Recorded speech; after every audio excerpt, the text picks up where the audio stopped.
Hello everyone and welcome back to the channel. We have another pack opening. This is actually a booster pack this time, not a promo pack. Edge of Eternities. One of my nephew's friends that he plays Magic with had bought this pack. He looked through it, didn't want the cards. I said, if you don't want them, I'll take them. So yes, this pack has already been opened. I looked through them, and instead of me going through and putting up a Card Kingdom price, I do have the TCG player app that can scan cards. I did have Mana Box, but all apps say they scan the market, the current market, whatever. Then explain to me why one app says the card's like $80, for example, and that same card,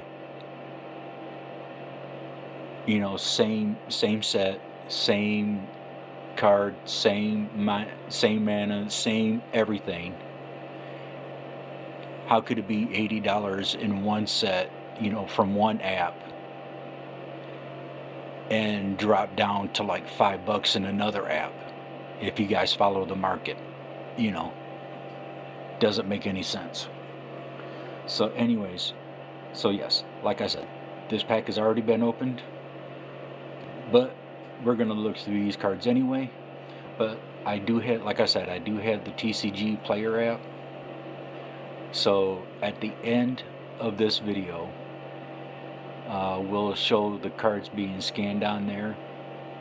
If they're not scanning for some reason, I can actually just type them in and pick through like a little list that comes up, or whatever card.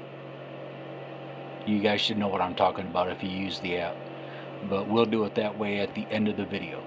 So okay, I can't think of anything else to say. My mind does that to me every once in a while. But anyways, let's dig into this.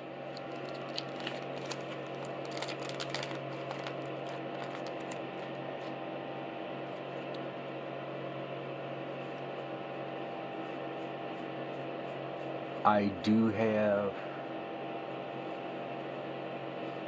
copies, so I'm just making sure.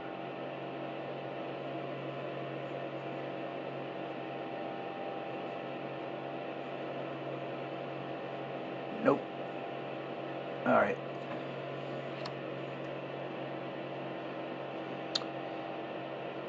Cavaron Sky Warden. Need to take my glasses off for that one. Yeah. Jeez. Yeah, can this go any better? It has Reach. Void. At the beginning of your end step, if a non-land permanent left the battlefield this turn, or a spell was warped this turn, put a 1/1 counter on this creature. It's a 5-drop, a 4 and a red. Creature, 4/5.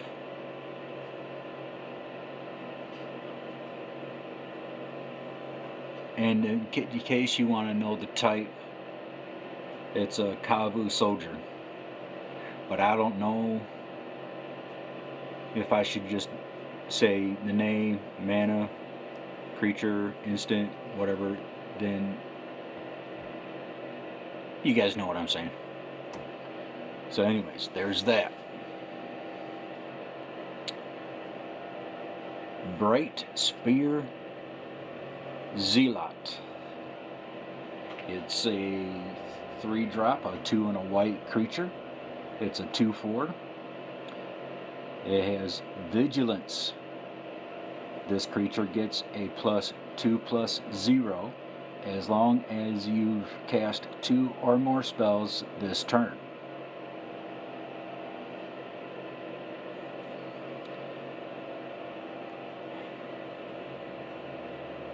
And unless I purposely knowingly put together a deck that I can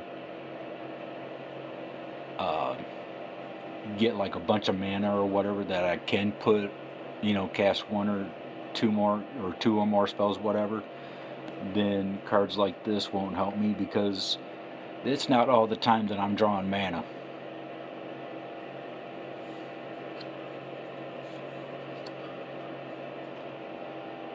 Gene Morph Imago. It is a creature, insect, druid with flying. It's a green-blue, and it's a 1/3. Landfall.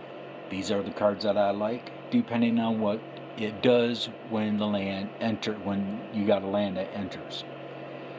Whenever a land you control enters, target creature has base power and toughness 3/3 until end of turn. If you control 6 or more lands, that creature has base power and toughness of 6/6 until end of turn instead.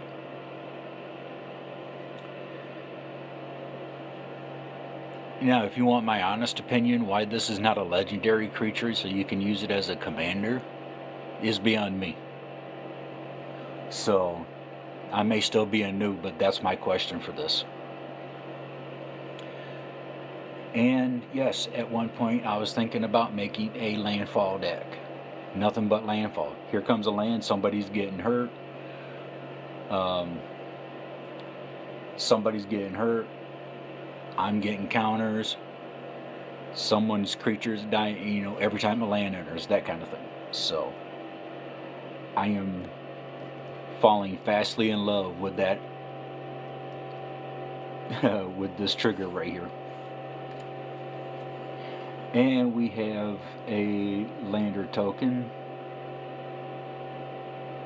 It's a pay 2 and tap. Sacrifice this token. Search your library for a basic land card. Put it onto the battlefield tap. Then shuffle. Then on the back we have a robot token creature. That's a 2/2. Okay. Oh, and I usually don't scan the tokens. It's just the cards. The basic cards that, like what you see here. Galactic Wayfarer. It's a 3-drop, a 2 and a green. It's a 3/3 creature. When this creature enters, create a lander token.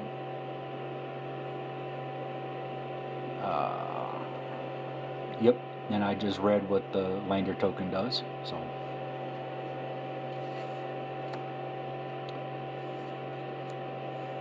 Weft Blade Enhancer. It is a 6-drop, a 5 and a white. It's a creature, 3/4.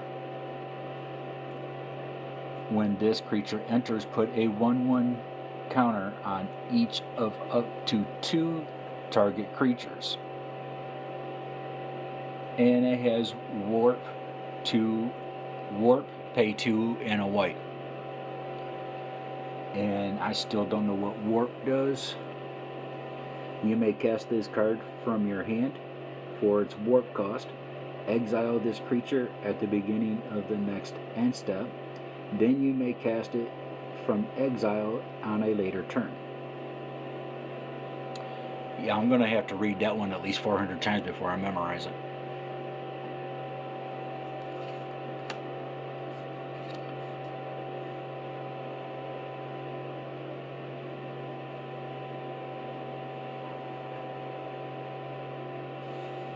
What is that?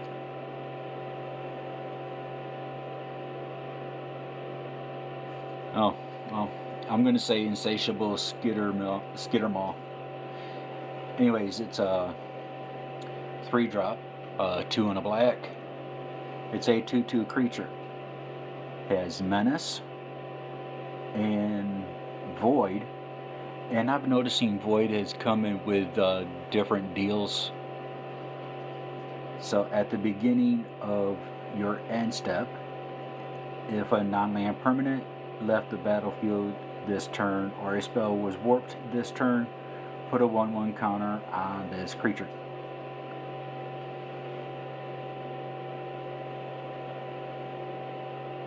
Can someone drop me a comment in below there? Is Void the same thing? Because I swear to God this says different things each time I see it.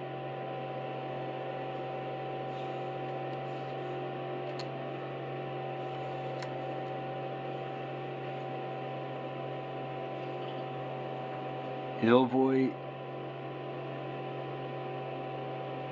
Infiltrator. It is a 3-drop, a 2 blue, and it's a 1/3 creature. This creature cannot be blocked if you've cast 2 or more spells this turn. Whenever this creature deals combat damage to a player, draw a card. Could be very beneficial if you want. If stop, rewind, put the teeth back in, press play. Could be very beneficial if you have a draw deck. Something with just basic draw power. There you go.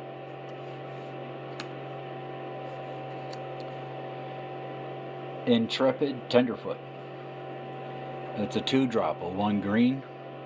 It's a creature that's a 2/2. You can pay 3. Put a +1/1 counter on this creature. Activate only as a sorcery.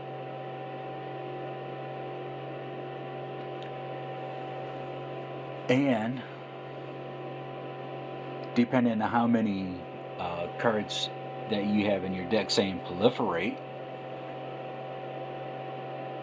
you can pay 3 one time to put a counter on here, and then keep using proliferate, even if you can yank them back out of your graveyard. This card can get pretty nasty.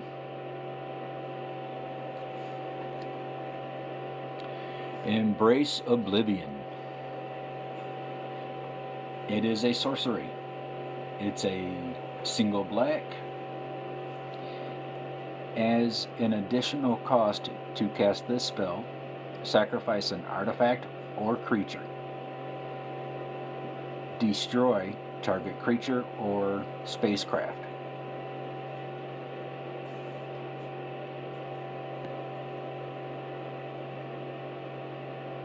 It's not a huge board wipe, but it helps.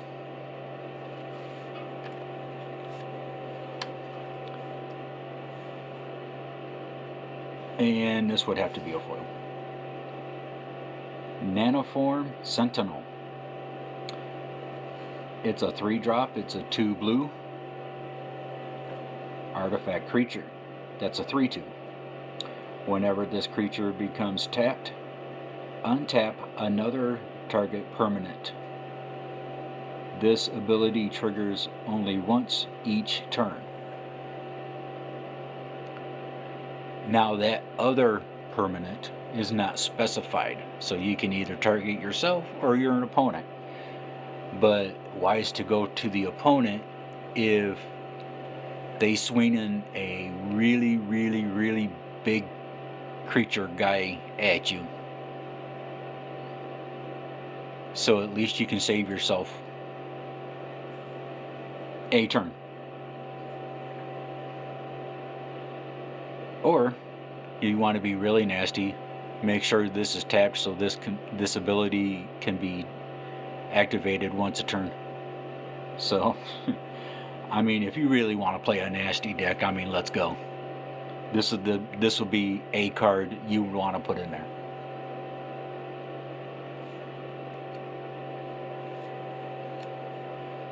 Lightless Evangel. It's a 2-drop, 1 black, and it's a 2/2 creature. Whenever you sacrifice another creature or artifact, put a +1/1 counter on this creature. I do already have this card, so I know this is the second one I got. I don't know, it could be a third one that I have.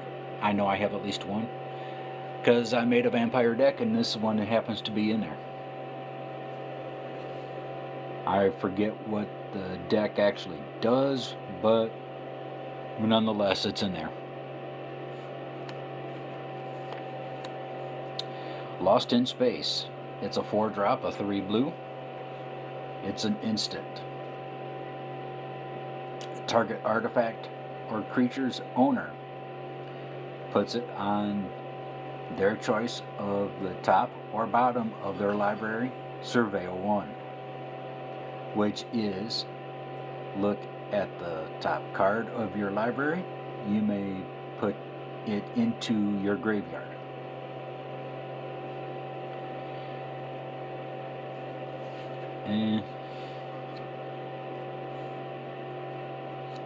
And last but not least is Territorial Brunter. It is a 6-drop of 4 and 2 red. It is a 6/6 creature, very big boy. Well, not a very big boy, but a big boy. It has reach, which could be very fun for you, but disastrous for people that are playing anything with flying, because you can build this bad boy up. May not be through his landfall trigger here. We'll get to that in a second here, but you can find ways to build him up. He can get really, really nasty, really, really quick. Okay. And then you can swing them, and if they block with their biggest creature, oh boy, guess what? They lose their biggest creature. But landfall is whenever a land you control enters, exile cards from the top of your library until you exile a non-land card. You may cast that card this turn. Now, I do like landfall, but I'm not too keen on this landfall trigger.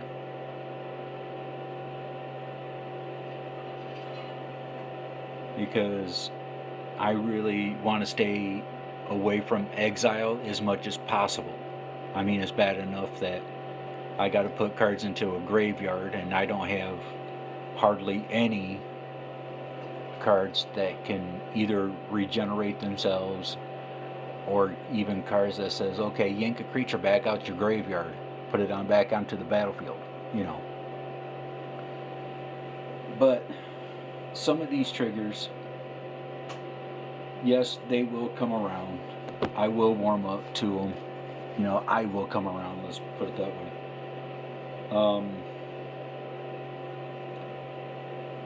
But nonetheless, I will come around to them.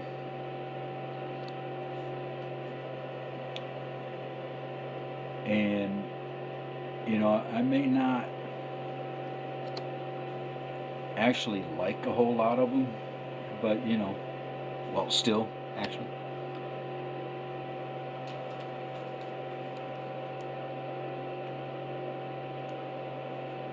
So, it's just what grows on you and what don't. So, thank you for watching. And until next time I see you, I shall end the video here. So you guys take care of yourselves. I'll see you in the next video. I'm out. Peace.